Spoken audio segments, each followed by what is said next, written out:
Commander Susan Wilson sat in her big chair on the bridge of the Earth ship Orion. She looked at the strange ship on the screen. It was unlike anything she had ever seen before. The alien ship looked like a swirl of shiny metal that moved in ways that didn't make sense. "Do they answer our calls?" she asked Alan, who worked at the communications desk. "Not yet, Commander," Alan said as his fingers moved fast over his control panel. "Wait, we're getting something now." The big screen on the bridge turned on. It showed a strange being with light blue skin and big eyes shaped like almonds. The alien had a long head with no hair. It had 4 fingers on each hand which it held together in what Susan hoped was a sign of peace. "Hello, humans from Earth," the alien said in a voice that sounded like music and made Susan feel calm. "I am Zalthar, ambassador from the Galactic Confederation. We have been watching your people for some time. We think you are ready to meet us." Susan stood up and fixed her uniform. "Ambassador Zalthar, I am Commander Susan Wilson of Earth. We are happy to meet your people and hope we can be friends." The alien's face changed a little. "We are glad to meet you too, Commander. But I must tell you that there is a special process. Before any new species can join our confederation, we must test them. We need to know what you are really like." "What we're really like?" Susan said, looking at her second-in-command, Richard Hayes. "Yes," Zalthar said. "Every species has things they are good at and things they are not good at. We need to see what those are for humans, so we can find your place in our space community." Susan nodded slowly. "We understand, Ambassador. We have nothing to hide from you." The alien's mouth curved in what might have been a smile. "Good. We will start now." Susan didn't know it yet, but what the aliens would learn about humans would change the Galactic Confederation forever.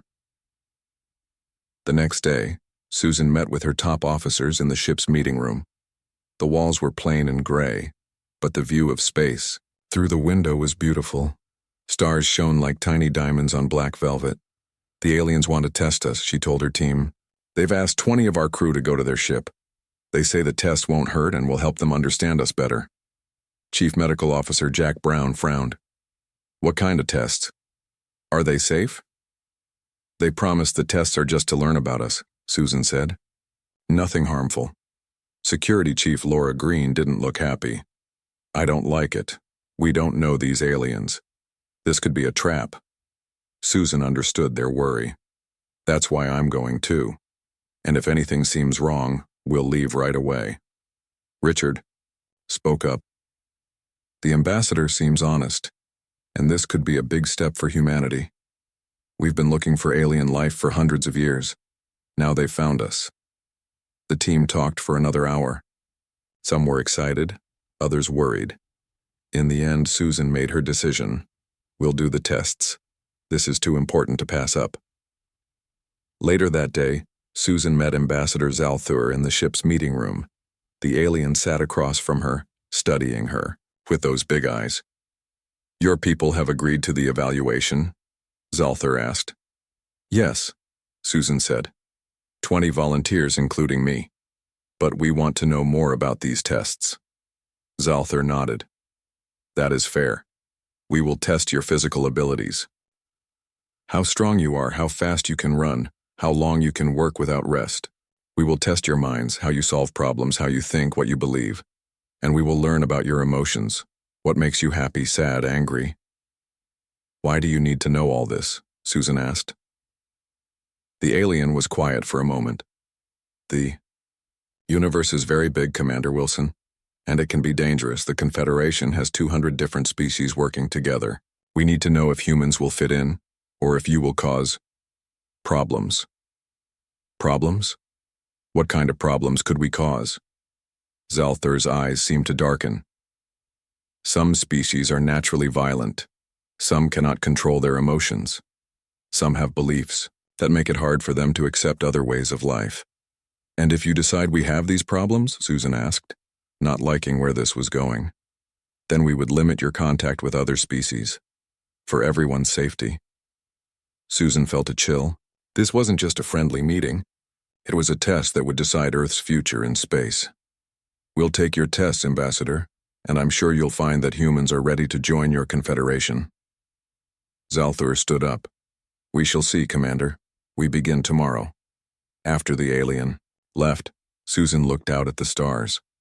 Humanity had dreamed of this moment for centuries, contact with an advanced alien civilization. But now that it was happening, she felt uneasy. What would these aliens think when they truly understood humans? Would they see partners worthy of respect or dangerous animals that needed to be controlled? Tomorrow they would start to find out, and Susan knew that the future of Earth might depend on how well 20 humans performed on tests they didn't understand, given by beings they had just met. She hoped they were ready. Dr. Bill West sat in a room on the alien ship. The room was very clean and cold. Strange machines lined the walls. Bill didn't know what any of them did. Across from him sat an alien scientist named Trelvor. We will test how your brain works, Trelvor said, moving his long fingers over a glowing screen. I will give you problems to solve. Bill nodded. I'm ready. The first tests were easy. Bill had to find patterns, solve math problems, and figure out how shapes fit together. He finished them quickly. The alien watched him with growing surprise. Something wrong? Bill asked after he solved a hard problem. Trelvor turned his head to one side. You solved that very fast. Most beings we test need much more time. Bill shrugged. It's just a pattern that changes in space. Once you see how it works, it's easy. The alien wrote something down. Let's try something harder. The next tests were about right and wrong. Bill had to decide what he would do in tough situations. One test asked if he would save one person he loved or 5 people he didn't know. Another asked if hurting one person to save many was right or wrong. Bill thought carefully and explained why he chose each answer. After many hours, Trelvor turned off the screen. Amazing. Your brain is very flexible. You can think about problems in many different ways at the same time. Is that strange? Bill asked. Very strange, the alien said. Most beings are only good at one kind of thinking. Your all-around smartness is worrying. Worrying? Why would being able to adapt be worrying? Trelvor blinked his big eyes slowly. Beings that can change quickly to new situations tend to be hard to predict. In another room, Jane Diaz was running on what looked like a treadmill. She had been running for over an hour. The aliens watching her looked more and more surprised. You can keep running like this for hours? One alien asked in disbelief. Jane wasn't even breathing hard. Sure, humans are built for long distance, running. Our ancestors would chase animals until the animals got too tired to run anymore. Then they would catch them. The aliens looked at each other with worried faces. One whispered to another, They catch food by making it too tired to escape? That's not scary. In yet another room, Gary Lewis was showing how much pain humans could handle. The aliens weren't hurting him, just testing how much heat, cold, and pressure he could feel before it hurt. You can put your hand in water this cold for that long? An alien asked. Gary nodded. Sure, humans go swimming in water colder than this for fun. For fun? The alien looked shocked. You do uncomfortable things. For fun? Sometimes, Gary said. We call it challenging ourselves, like climbing tall mountains or running very long races. The alien wrote something down, its hand shaking slightly. Back on the Earth ship, Commander Susan was getting the first reports from her crew. Alan from communications came to her with a worried look. Commander, the aliens seem upset by our test. Results, he said. Upset? Why? Susan asked. They won't say exactly why, but Jane heard one of them say humans are biological impossibilities that shouldn't exist. Susan frowned. That doesn't sound good. Dr. Kelly Rivera, who had been tested on human emotions, joined them. The aliens seemed very confused about how humans feel many emotions at once.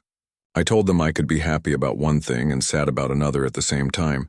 They thought that was impossible. And they were shocked that we laugh when we're nervous, said Frank Nelson, another crew member. They couldn't understand why we use humor when we're scared. Susan thought about this. Are they afraid of us? I think they might be, Kelly said. They keep using words like unpredictable and dangerous. One of them asked me how humans can love their children so much but also be ready to fight to protect them. They seem to think love and fighting can't go together. But that's just being human, Susan said. We're complicated. I don't think the aliens understand complicated, Frank said. From what I could tell, most alien species are more simple. They're either peaceful or violent, logical or emotional, not both. Susan stood up and walked to the window. She could see the alien ship floating in space next to them. It was beautiful, but now it seemed threatening too. Keep sending our people for the tests, she told her crew. But tell everyone to be careful what they say. I think we're scaring our new friends without meaning to. Little did Susan know the tests were just beginning, and what the aliens would learn about humans in the next few days would change the way they saw the universe forever. 3 days later, Commander Susan Wilson and her team sat in a big meeting room on the alien ship. Ambassador Zalthur stood in front of them. Behind him, 6 alien scientists looked worried. They kept looking at the humans like they might jump, up and attack at any moment. Commander Wilson, Zalthur said in a formal voice, we have finished our first tests of human bodies, minds, and how you live together. We have worries. Richard stepped forward. What kind of worries, Ambassador? The alien waved his hand and a big screen lit up on the wall. It showed human DNA next to alien DNA samples. Humans are different from any beings we have met in our 50,000 years of space travel, Zalthur said. One alien scientist pointed to the screen. Your bodies can fix themselves in amazing ways, he said. You can get better after injuries that would kill most thinking beings. You can run for hours when you should get tired much sooner. Another scientist stepped forward. Your minds are just as strange. Humans go through bad things, think about them, and then keep working. Most beings would stop working completely after what you call a bad day at the office. Susan didn't understand. These sound like good things, not problems. Zalthur looked very serious.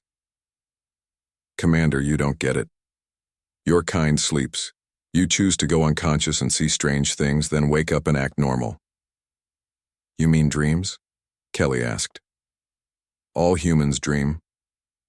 The aliens looked at each other with wide eyes. All of you do this, one asked. And you think it's normal? Yes, of course, Kelly said. You drink poisons for fun, another scientist said, talking about coffee and beer. You sit in very hot rooms, then jump in cold water, what you call saunas and cold plunges, to relax. Your children make up fake stories and act them out, what you call play, where they practice both hunting and making friends at the same time. Susan felt more and more confused. These are just normal things humans do. Zalthur spoke more quietly. Commander, what you call normal, we call impossible. Your kind shouldn't exist based on what we know about how life grows and changes. Everyone was quiet. What exactly are you trying to say, Ambassador? Susan asked carefully. We are saying, Commander Wilson, that humans are scary. Susan looked at her team. They all seemed surprised. Scary? How are we scary? Susan asked. We've been friendly and open with you. A tall, thin alien scientist stepped forward. His name was Brinlar. He held up a tablet. Humans are walking contradictions, he said. Let me give you examples. He touched the tablet. You feel pain, but you can choose to ignore it. Some humans run races that last for days, even though it hurts the whole time. Your bodies are soft and easy to hurt, but you heal in ways other species cannot. You can lose whole parts of organs and still live. You need sleep every day, but can go without it for days if you must. You know you will die someday, but you live as if you won't. You fight wars against each other, but will risk your lives to save strangers. You feel deep sadness, great joy, terrible fear, and burning anger, sometimes all in the same day. Most species feel only 1 or 2 strong emotions in their whole lives. Susan nodded slowly. Yes, that's all true. But why does it scare you? Ambassador. Zalthur stepped closer. Because, Commander, it makes humans impossible to predict. Most species we know act in ways we can understand. If they are angry, they fight. If they are scared, they run away. If they are happy, they stay still and enjoy it. But humans? Zalthur shook his head. You might be scared and fight. You might be sad and help others. You might be hurt and laugh about it. Gary spoke up. That's just being human. We're complicated. Too complicated, said one of the scientists. And there's more. You eat plants and animals, you build beautiful things and destroy them. You love deeply and hate strongly. No other species does all these things. Susan stood up straight. So what happens now? Will you let Earth join your confederation or not? The aliens looked at each other. Finally, Zalthur spoke. That is not our choice alone. We must take what we have learned to the Confederation Council. All 200 member species must vote on whether humans should be allowed to join or... He stopped. Or what? Richard asked. Or whether humans should be kept away from the rest of the galaxy. Zalthur finished. For everyone's safety. Susan felt cold. You would lock us in our own solar system? Stop us from exploring space? It would not be my choice, Zalthur said. But many in the Confederation will fear what humans might do if allowed to travel freely among the stars. When does this council meet? Susan asked. We will travel there now, Zalthur said. Your ship may follow us. In 3 days you will speak before the council and they will decide Earth's future. After the aliens left, Susan looked at her team. 3 days to convince 200 alien species that humans aren't too dangerous to join their club. What do we do? Kelly asked. Susan thought for a moment. We show them that being complicated isn't a bad thing, it's what makes humans special. The big meeting room of the Galactic Confederation was full of noise. 200 different kinds of aliens shouted and argued as videos of humans played on huge screens around the room. Susan Wilson and her team sat quietly, watching all the chaos. They can live even when important organs are hurt, yelled one alien. They look for danger for something they call fun, shouted another. They can eat things that would kill most of us, cried a third. Their children pretend to fight. As a game, said a fourth. The head of the council was a tall, thin being named Eridu. He raised his hand and everyone got quiet. Ambassador Zalthur, your report about humans is troubling. Are you sure these things are true? Zalthur nodded. We have done many tests, Supreme Counselor. Humans are just as I described. They hunt by chasing their prey until it gets tired. They can change to fit new situations quickly. Their minds work in ways that don't make sense, and their bodies have backup systems that make them very hard to kill. A reptile-like alien from a place called the Vosk Imperium stood up. He had scales and sharp teeth. These humans could help us fight our enemies in the Dominion. Or they could be the biggest danger the Confederation has ever seen, said another alien with blue fur. Susan had heard enough. She stood up, and all eyes in the room turned to her. Respected representatives, she began. I understand that our kind seems scary to you, but you're missing something important about humans. And what is that, Commander? Eridu asked. We are not just what we can do, but what we choose to do, Susan said in a strong voice. Yes, humans can be dangerous. We grew up on a planet that was hard to survive on, but we are also builders, healers, artists, and explorers. She pointed to the screens. You show pictures of our soldiers, but not our doctors. You talk about how long we can run, but not our musicians who practice for years to make beautiful sounds. You worry about how we adapt, but don't see how we use that skill to solve problems that help everyone. Richard stepped forward. The Confederation is afraid of what it doesn't understand. But isn't understanding why you all work together? You say you value differences, but you want to reject humans because we're too different. The room got very quiet. From the far side of the room, a small bug-like alien stood up. It had 6 legs and big eyes. The humans speak the truth. My people were also feared when aliens first met us. Our shared mind was seen as a threat. Now we are valued members of the Confederation. Slowly, other aliens began to nod their heads. Gary stepped forward. Let me show you something. He took out a small device and connected it to the big screen. A video started playing. It showed a man jumping into a river to save a dog that was drowning. This human risked his life for an animal, Gary said. Not for food or money, just because he cared. Another video showed doctors working in a poor country, helping sick children. These humans travel far from home to help strangers, Kelly explained. They get no reward except knowing they made life better for others. A third video showed people from many countries working together after a big storm had destroyed a city. When bad things happen, humans help each other, Bill said. Even if they've never met before, even if they speak different languages or follow different religions. Susan looked around the room. Some aliens still seemed afraid, but others looked curious or impressed. We are not asking you to trust us blindly, Susan said. Judge us by what we do, not what we could do. Every species in this room could use their abilities to hurt others. But you choose not to. So do we. A tall alien with 4 arms stood up. The human makes a good point. My people have poison that could kill most species in this room. But we choose to use it only for medicine. Another alien who looked like a cloud of gas spoke next. My kind can enter the minds of others. We could control them, but we choose to heal mental illness instead. More and more aliens began to share stories of how they chose to use their natural abilities for good, not harm. Eridu listened to them, all. Finally, he raised his hand again. This is a complex matter that requires careful thought. The Council will take a short break to consider what we have heard. We will vote on Earth's membership in 1 hour. As the aliens left the room, Susan turned to her team. We've given them something to think about, now we wait. 3 months later, Commander Susan Wilson stood on a balcony in the Earth Embassy on the Confederation's main planet. She watched ships from 100 different worlds come and go from the busy spaceport. Ambassador Richard Hayes, who got a promotion, joined her. He held 2 cups of coffee. The Arcturians want humans to help with their planet-changing project, he said, giving her a cup. They say our ability to keep trying when things seem impossible is just what they need. Susan smiled.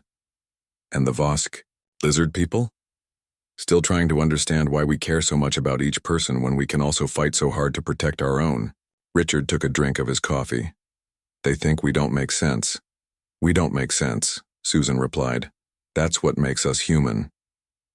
Across the room, Bill was talking excitedly with scientists from 3 different worlds. He was explaining how human children play. It's not just practice for staying alive, he was saying. It's how we learn about feelings, make friends, and think of new ideas. The aliens were recording every word, completely interested. Nearby, Jane was showing yoga to a group of alien body experts. They watched with amazement as she bent into different positions. The way your bones and muscles work together breaks all our rules about body design, one said. Wait until I show you dancing, Jane said with a smile. Ambassador Zalthar came over to Susan and Richard. Commander Wilson, Ambassador Hayes. The High Council has made a final decision about Earth, joining the Confederation. Susan stood up straighter. And? You have been accepted, Zalthar said, with some special rules. What kind of rules? Richard asked carefully. Humans will be called a Category 1 species, possibly dangerous but valuable. You will join, slowly, step by step. Susan frowned. That sounds like you still don't trust us. Zalthar's face changed to what Susan now knew was a smile. Actually, Commander, it's a great honor. Only 3 other species in our history have been called Category 1. All 3 are now among our most respected members. I don't understand, Richard said. The truth about humans is not that you are dangerous, Zalthar explained. It's that you make other species face uncomfortable truths about themselves. Your contradictions, your ability to both destroy and create, your logical thinking alongside deep feelings. These challenge what we think intelligent life can be. The alien pointed around the room, where humans and aliens talked freely. Already, you change us. Already, some species try to be more like you, more adaptable, more persistent, more, what do you call it? Hopeful. Susan smiled. So we passed the test after all. There was never really a test, Commander, Zalthar said. Just a chance for us to learn. and maybe, in time, to become more like you.